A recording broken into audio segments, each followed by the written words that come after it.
আজকে আমরা শিখব প্রথম শ্রেণীর গণিত বইয়ের ৪১ পৃষ্ঠার সমাধান। ৫ নং সমাধান শিখব। ৫ নং, একটি বাগানে ৫টি প্রজাপতি খেলা করছিল।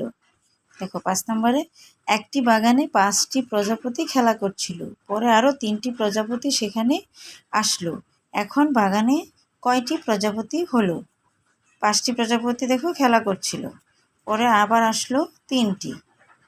তাহলে দেখো, একটি বাগানে প্রজাপতি খেলা করছিল ৫টি। বাগানে প্রজাপতি খেলা করছিল ৫টি, পরে আরও প্রজাপতি আসলো ৩টি। মোট প্রজাপতি হলো ৮টি।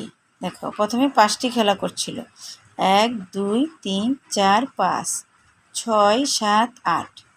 এই ৮টি দাগের মাধ্যমে আমরা বুঝতে পারলাম যে ৮টি প্রজাপতি খেলা করছিল। উত্তর হবে ৮টি। এটা হলো ৪১ পৃষ্ঠার ৫ নং সমাধান। ঠিক আছে, আজকে আমরা এ পর্যন্তই শিখলাম।